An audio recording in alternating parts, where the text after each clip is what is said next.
Right guys, back again, and we're indoors like I said we would be, because I had to take a break and a few things I had to do, and we're back in anyway. It's irrelevant. Right, we'll take it off the pliers, and that's basically what we have so far, with a little loop in the bottom. So now let's cut that loop out. That's a bit too light now for that. And I didn't bring in the heavy one. Alright. Let's use this. Oh, I did bring in the heavy one. I did.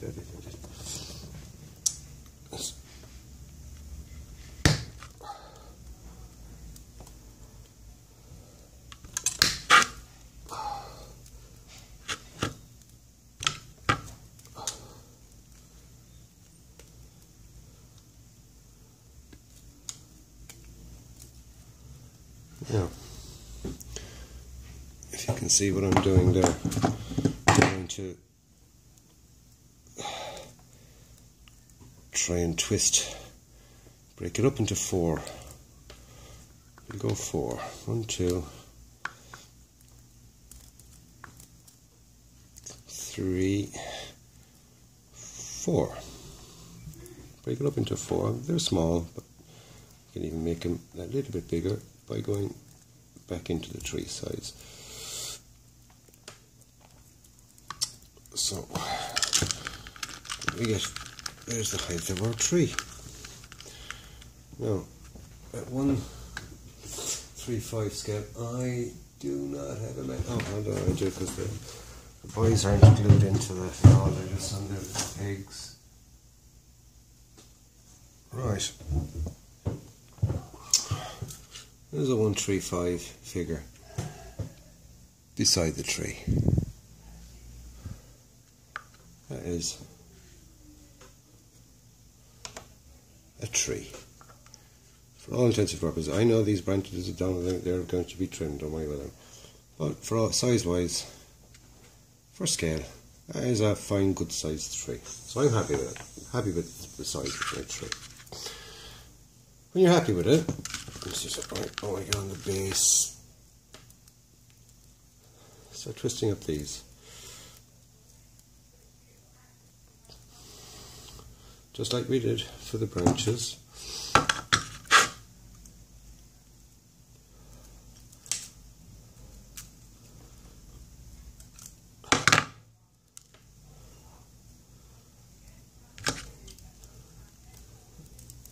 Same idea again. Twisting and spreading out. How does that have to jump it up there? Oh well. The tree is after losing a bit of height. Right. And these will be our root clusters, and we can decide whether to have them filled overground or bury them in whatever clay or whatever we're going to use for our base. I'm just going to hot glue it to a piece of foam board for the time being. Cut the foam board then to whatever size I want it to, then and add that to the base. So therefore it's going on a base straight away, basically. Basically. Alright. Oh. Continue on the same here with these.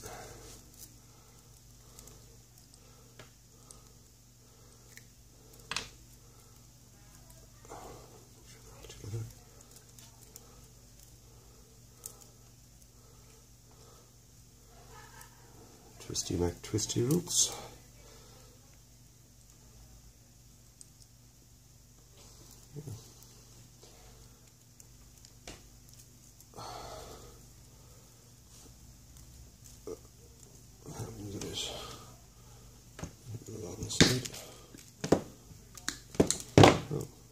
Let's make it not so long. Let's cut him off in his prime. There we go.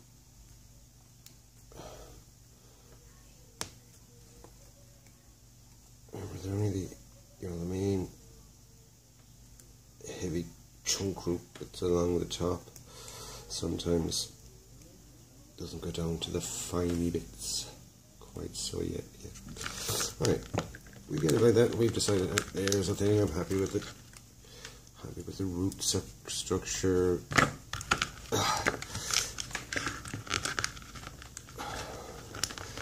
Now we gotta get it flat and level.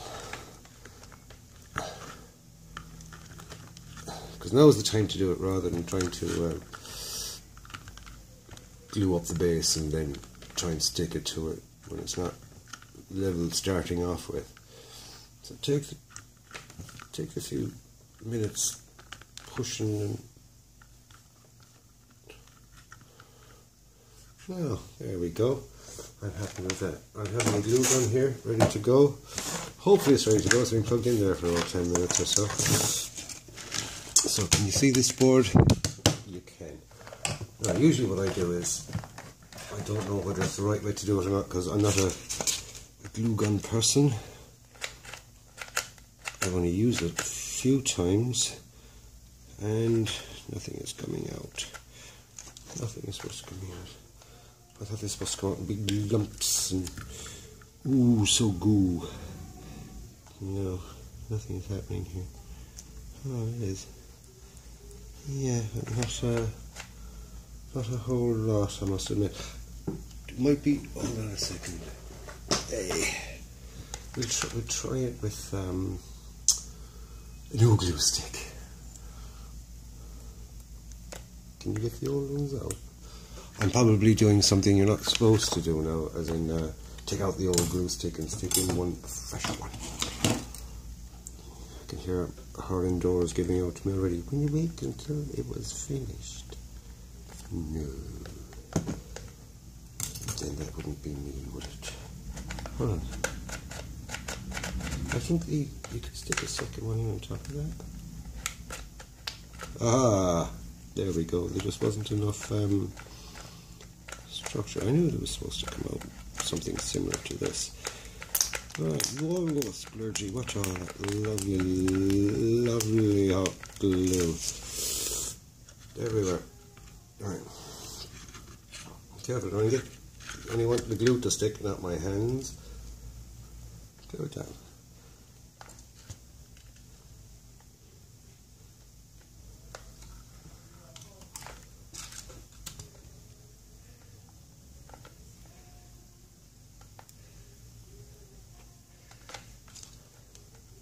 Even though it looks all messy and everything else, as modelers we know damn well that that's far from the finished article and there's a lot more to be done besides. But one of the things we do know is we can see the finished article before it even gets halfway there, so we know what we're doing, and you have kind of a final picture in your mind of what you're getting to. Now, just let that dry. And when that's dry, I'll just do one or two now just to show you. It's easier to do it.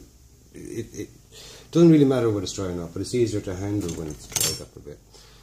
Is with these long lower branches, just cut them off like that. Because the lower branches will be a lot longer, considering the fact that we had loads of,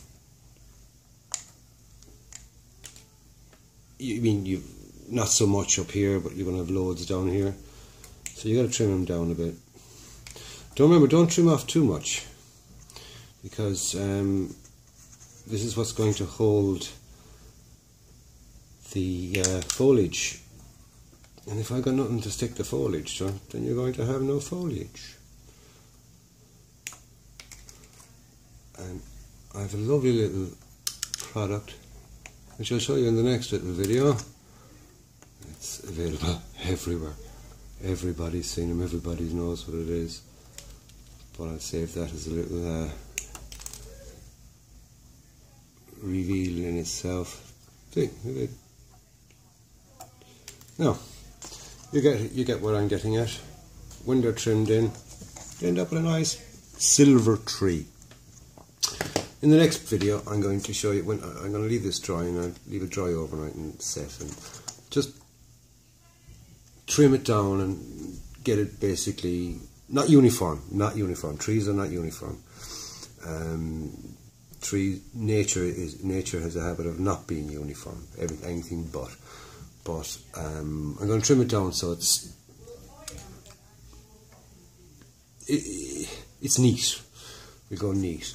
That stage, then the next stage will be coating it with Milliput, right down to these bits.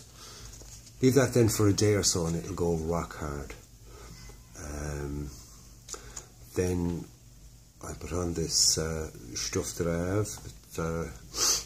Hopefully it'll work out. Hopefully it will work out. It's just an idea. That's why I'm not saying anything now, because there's another stuff that I am looking for. I'm looking for stuff called rubberized horsehair, and I can't seem to get it anywhere.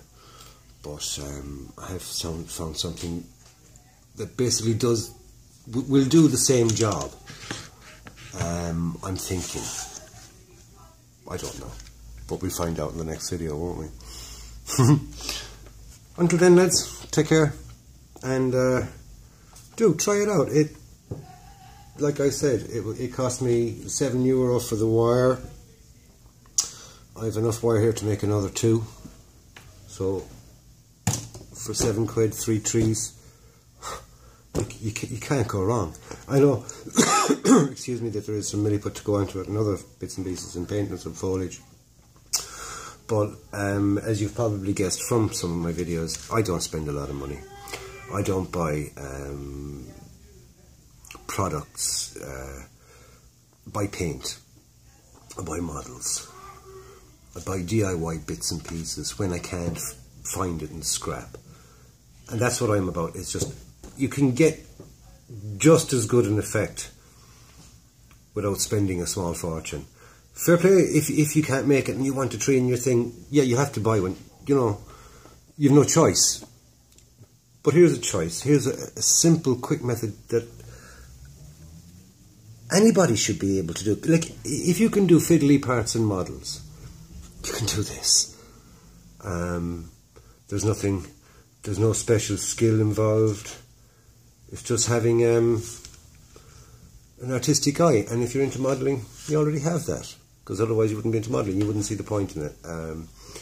You'd be off doing other pursuits. But you can get what I'm getting to anyway, and in the next video I'll show you on the... Oh, the blue's gone nice and cold. But I'll do the Milliput and some foliage. Talk to you then.